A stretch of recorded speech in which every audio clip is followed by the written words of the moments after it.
What is going on, everybody? It is March 28th today, and today I'm going to talk about something that I like to call habitat scouting. So what is habitat scouting? So first off, the absolute best time to do this, especially for guys that are hunting a marsh or wetter ground, swamps, whatever it may be, in my opinion here in south central Wisconsin, is the end of March to mid to late April. So what do I mean by habitat scouting? So what I've done today is I've been doing some work out here, moving some tree tubes around, as you can see behind me.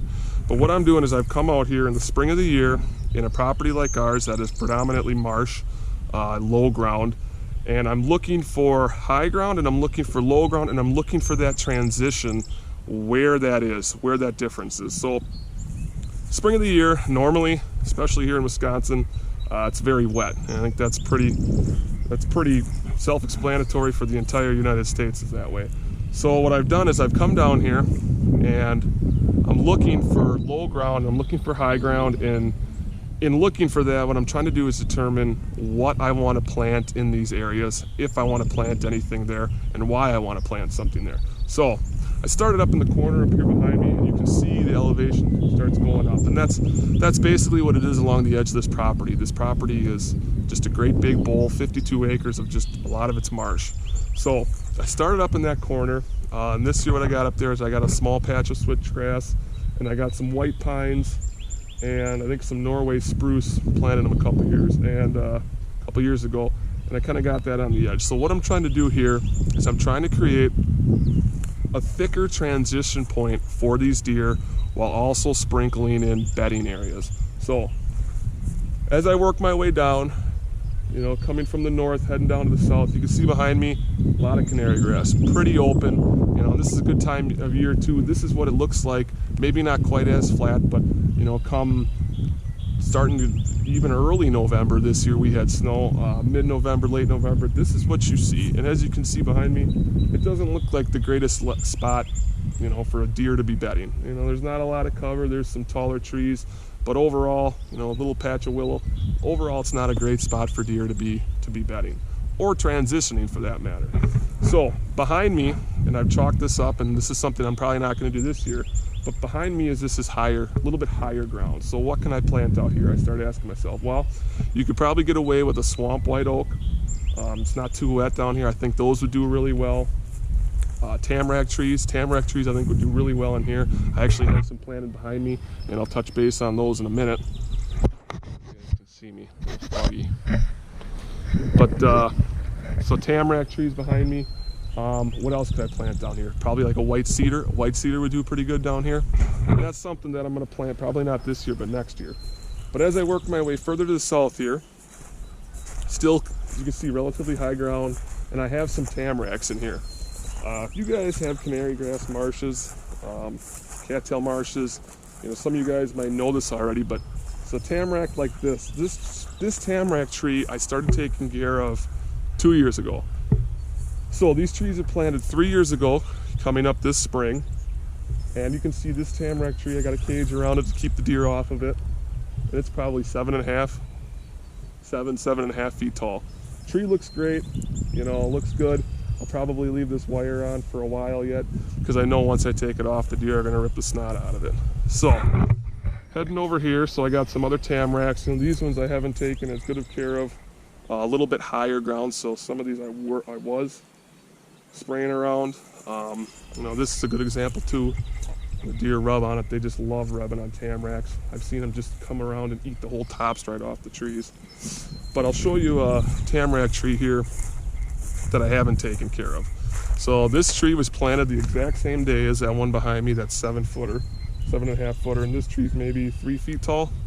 Let's see, I'm 6'1", so maybe a shade taller than that, and you can see all the canary grass around it. And that canary grass, guys, is just a total B word.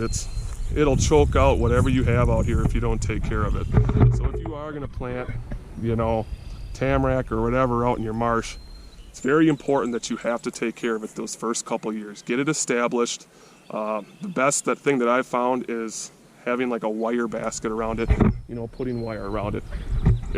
It's expensive, guys, but if you just kind of nibble off and do 25 a year, you know, and you start that rotation. The first 2 years, maybe you do 25, leave that wire on it for a couple years. Once they get bigger and established, move that wire, plant a couple more, and start that rotation, and maybe add a little bit more wire, you know, as the years go by. But canary grass, if you're not going to spray, you got to mow. You have to do something those first couple years, no matter what you plant. Otherwise, you're going to your trees aren't going to survive. You know, they're going to be dwarfy and little for a long, long time. So, but back to the habitat scouting portion here. So you can see it's still higher ground up here, not a long ways to the farm field here behind me. You know, that's maybe only 20, 25 yards. But I'm kind of walking right now on this transition to where it starts getting wet. So behind me, dry, as you can see to my left here, wet. And this stays wet for a long time.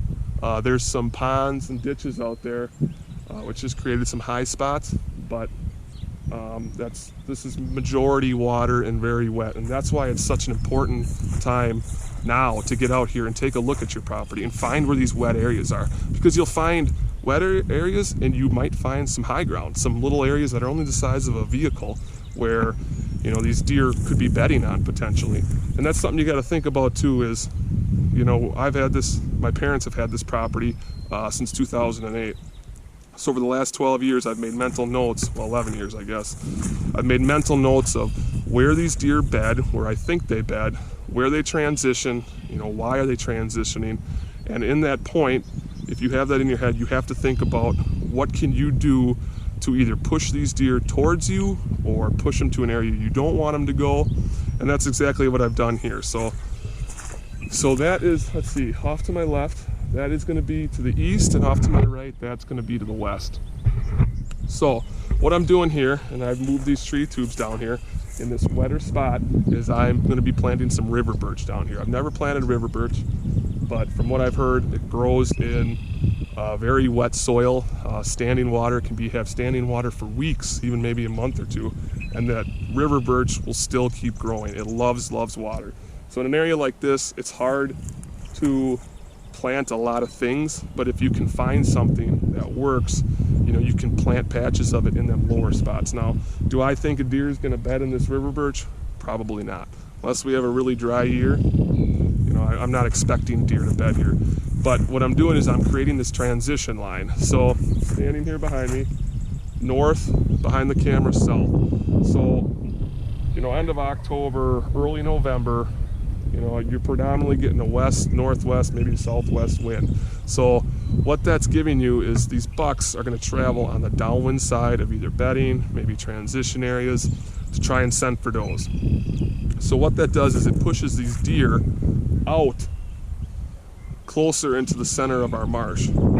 So I have some tree stands back up here in a little bit higher ground where it's on the east side of this transition area. So you got to think about, you know, what can you do to take away some of the senses that the deer have. So what I'm doing here is I'm making a deer use strictly their nose as they come through this area. I'm thickening it up, so all they can use is their nose. So a buck, let's say it's a calm day, that buck can cruise on the east side, or as it is now, let's say there's no trees here, that buck can cruise basically anywhere within 50 yards of me, and they can see anything and everything because this canary grass is so matted down. So they're using their nose and they're using their sight. Creating these thicker, wider transitions, you're taking away their line of sight. So if it's a real calm day, they have to work their way through here more times, maybe more than once, to try and scent for does, to find those does in the rut. That's something you got to think about. Trying to do whatever you can to take away their senses, which is, as hunters, that's what we're doing. We're playing the wind when we're sitting in stands. We're thinking about our access, and this is just another example of that.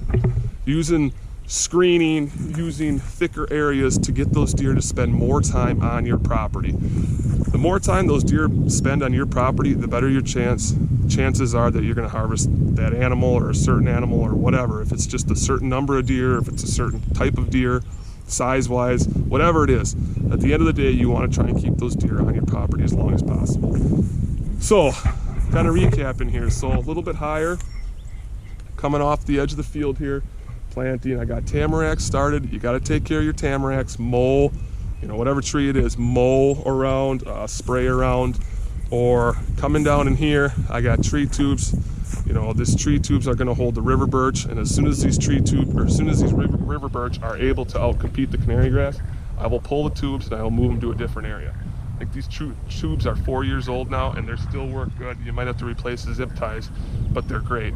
They're great for small trees because, you know, these things are pretty sturdy with rebar in them. Some of them I have 2 of them on, but what it does is it keeps that tree vertical. So this canary grass grows nice and tall and the canary grass will fall over. A lot of times when that canary grass falls over, it'll pull those trees down, it'll pull those shrubs down. So it holds the trees up vertically, creates a small little greenhouse for the tree, and it's a good spot. It's also a great way of marking your trees.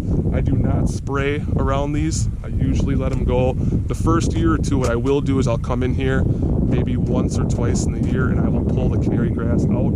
I will slide the tube up just like that, and I'll just reach down in here and I'll pull the canary grass out, and then I'll push it back down.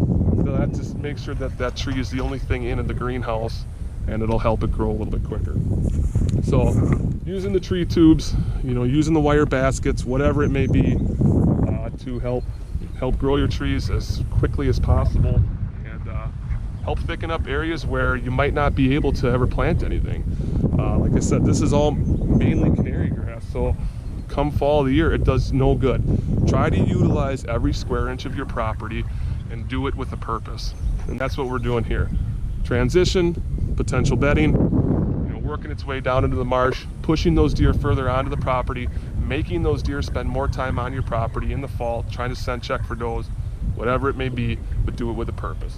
So that's all I got for you guys on this video. If you got questions, you know, you can drop a question or something in the comments. I'll try to help you if I can. But other than that, keep moving some tree tubes around. So I got a couple weeks till trees come, so I'm trying to get some things done. And before you know it, we'll be planting trees here. So you guys take care. Hope you're enjoying your quarantine.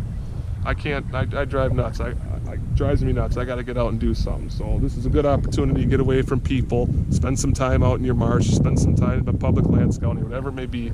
Get out of the house, do something, and have some fun while doing it. So that's it for this video, guys. I look forward to talking to you guys on the next video. I think the next one I'm going to do is talking about a kill plot that I created this winter, and we'll touch base on that maybe in a week or two, or maybe actually a day or two, I should say.